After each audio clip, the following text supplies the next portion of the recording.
He was born on January 1st, 1925. He was one of 6 children. He was number 4 in the family. His parents' names were Shmuel Zanvil and Menucha Krendel. His siblings were Chana, Leah, Yaakov, Yosef, Tzvi Hirsch, and Chaim. My mother, of blessed memory, was named Chanaleah for 2 of his sisters. My daughter Chanaleah is named for my mother, so she carries that name as well. I have a brother named Yaakov Yosef, named for 2 of his brothers. I have cousins that carry all of these names. He arrived in the United States in 1946. He married a wonderful woman named Esther Gordon in the winter of 1949. They had 4 children, 2 daughters, 2 sons, a son who was a rabbi in South Africa, 3 other children living in New York. He was a kosher slaughterer. He slaughtered animals for a kosher slaughter. He was also a butcher. That was his prime job.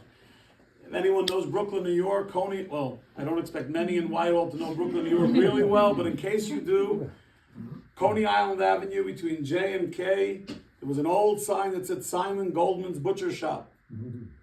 He also ran what was called the Gemilas Chasadim Shemri Shabbos. In Judaism, we give loans with no interest, interest-free, following the biblical mandate in the book of Exodus. So every year he'd give out about $1 million in interest-free loans. He was also on the Passover committee to help poor people that needed food and finances for Passover. He was on the board of the girls' school, the local Bet Rivka Jewish girls' school. When he passed in 2016, he had over 30 grandchildren and over 100 descendants that were already alive when he passed just under 10 years ago. He loved his people. He loved humanity. He loved studying the Torah, the Old Testament, and all its various interpretations. He loved the land of Israel and traveled there whenever he could. And more than anything else, he loved his family. I had the great merit to be his chavrusa, we call it in Aramaic, which means a study partner.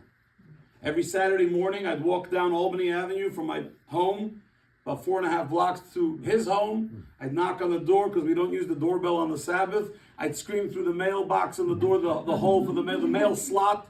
And every single Saturday morning, I'd say, Baba Zayda, which means grandma, grandpa, grandma, grandpa. She'd hear me from the kitchen. She'd come out. I'd have wonderful foods that I still pay the price for till today. Cinnamon buns and cheesecake and tea with milk, etc., etc. And then I'd study every Saturday morning with him. His smile was contagious. He loved meeting people. He loved telling stories. When people would walk into the butcher shop to get their chicken in eighths, it was an old school butcher shop. So I want the meat, the meat ground twice. He would smile. He would tell them a story of his childhood. And he'd give them whatever they were buying and let them go on their way. His name was Shimon. Shimon Goldman, my maternal grandfather. I spent 30 plus years of my life with him, and those 5 siblings that I mentioned earlier and his parents were all murdered by the Nazis, every last one of them. He was the sole survivor. In his book, he talks about, and he shared this with me in person many times, how he had his bar mitzvah when he turned 13 without his parents there because he was on the run. He went to a yeshiva, a little Jewish day school in a town called Stashav, and then in a town called Levertov, which were in Poland. The town that he grew up in was Shedlitz, or as the Polish call it, Shedlitz, about an hour and a half east of Warsaw. A wonderful town. He loved his childhood. And then incrementally, in the 1930s, as he was a child of 8, 9, 10 years old, things in the region started changing. Eventually, it got to a point in 1939 where he realized that one day he's just going to have to run away because it's going to be too hard to separate from his parents, to say goodbye, especially knowing that there's a good chance he'll never see them again. And so one day at the marketplace in Shedlitz, he just let go of his mother's hand and ran. He ran and ran until he couldn't run anymore, and he went from town to town, village to village. He ended up in this yeshiva, this Jewish school, and that Jewish school, and eventually ended up in Warsaw, and then he eventually ended up in Lithuania, and there was an incredible Japanese diplomat named Sagihara who gave illegal visas, he wasn't supposed to as many Jews as he could, including my beloved grandfather. And eventually my grandfather took that visa, went through the entirety of Russia until he got to Vladivostok, crossed over into Japan, into Imperial Japan, was in Kobe for a while. It was not a fun place to be, and eventually spent many, many years after that living in Shanghai in the Jewish quarters in China until 1946, when he arrived in the United States by ship, arrived to San Francisco, took a train to Philadelphia, lived in Buffalo, and eventually, as I said earlier, ended up with my grandmother in New York and starting his own family. He enjoyed his time in China, but when he came to the United States, discovered that the entirety of his family was gone. I'll show you soon a picture, the one picture that he managed to take with him the entire trip, the entire escape, was of his sister Hannah, who was engaged. There's a picture of her and her fiance, and you'll see the yellow band on their arm. But eventually they were murdered as well, along with the entire Jewish community of his town, not a town, city of 300,000 of Shedlitz. But he didn't walk around depressed. He didn't walk around with his head down. Once a year, on the 12th day of the month of Elul, which is approximately in September on the solar calendar, on the Gregorian calendar, he'd go to the synagogue as he did every morning and every evening, but this morning he would go, and in Jewish tradition we have this thing where we say Kaddish. It's a mourner prayer for those who have passed on, and in most people you say one day Kaddish for the day that you're commemorating the anniversary of your mom's passing, your dad's passing, a sibling's passing, God forbid a child's passing. My grandfather had one day on the 12th of Elul, he would come to the synagogue and he stood up at the podium at the head of the synagogue where he was going to lead the services and say Kaddish, except he was saying Kaddish for his entire family. And every year, for 60 years, for 70 years, he'd stand up at the podium, and before he could say the first word of Kaddish, Yitkadal v'yitkadash Shemer Haba, he'd burst out crying. Imagine standing and saying Kaddish for your entire family, murdered for the crime of being a playful kid living in Poland, but having to have the Jewish heritage. He always spoke about his childhood in Poland. His neighbors were wonderful. They played soccer together in the yard in between synagogue visits and Jewish school. His father was a hard-working Gerer Chassid. There's various dynasties. You might see the word Hasidic sometimes in the news. Hasidic just means the dynasty of various different groups of Jews who may be dressed differently, but he was a member of a Polish Hasidic sect called the Gerer Hasidim. And he loved his neighbors, and he got along with his non-Jewish neighbors, and what broke him more, and he told this to me directly, what broke him more than the Nazis and what they did in the lead to the Holocaust was what his neighbors did. His neighbors who he thought were his friends, his neighbors who he thought would stand with him, they would never throw him under the bus or throw his family and do terrible things to them. But yet, the minute the Nazis gave them a little bit of power, and the minute they realized, oh, maybe I can get that Jewish neighbor's apartment, because if they get killed, we have free real estate. Maybe we can steal their stuff in their home. They turned on the Jews in a heartbeat. Just under 3 years ago, on October 7th, 2023, over 1,200 Jews were murdered, slaughtered, raped, tortured in the Holy Land of Israel.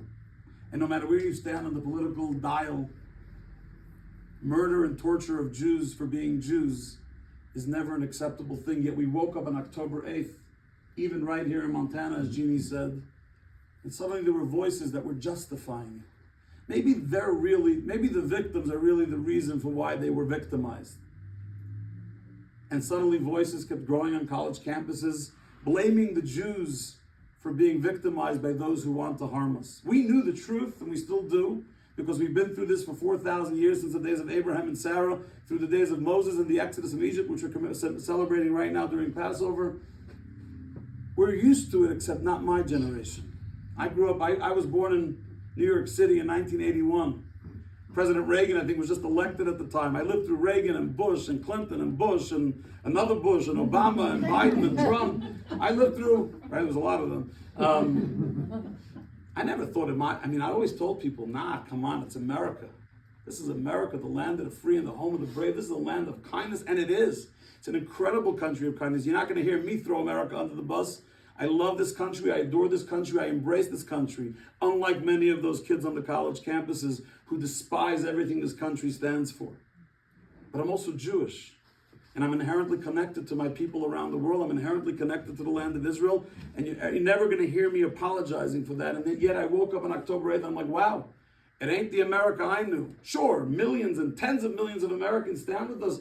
But too many are throwing the Jews under the bus. And they're scared. It's not politically correct to use the word Jew. So they found a new invention. They used the word Zionist. Right? And so you don't have to like Israel. You don't have to support everything Israel does, but if you ignore Darfur, and you ignore Tehran, and Tripoli, and Damascus, and Nigeria, and Ukraine, and Myanmar, and China, if you ignore the Uyghurs, then you're not really worried about human rights. You're primarily worried about Jew hatred. You don't have to like all the Jews, but if you dislike all the Jews, then that's Jew hatred. If you blame the Jews for being religious and for being secular, if you blame them for being communist, but also for being capitalist.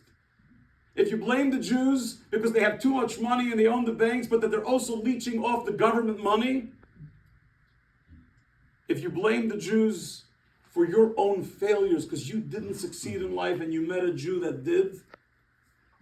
Or if you're kvetching and complaining about Jews and you never met one in your life, you never had coffee. By the way, it's one of the greatest things I do with those who hate Jews, Jeannie.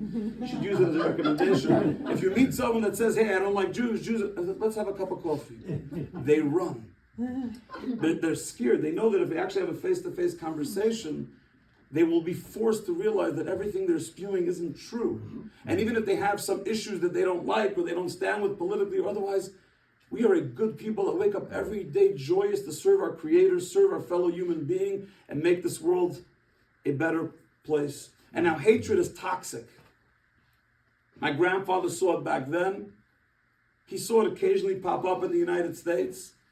Like today, sometimes it comes from the far right, sometimes it comes from the far left. To us, it makes no difference. If you don't want us to live and you don't want us to exist, and you force us, yes, here in Montana, I know it's hard to believe because we celebrate our Second Amendment, but here in Montana, we have to pay, and Jewish communities around the state have to pay a lot of money to have our synagogues and our Jewish centers secured with armed guards because we just don't know what we're going to be dealing with. It never was that way. It wasn't that way for at least 15 of the 19 years that I've been in Bozeman. But what's my choice today?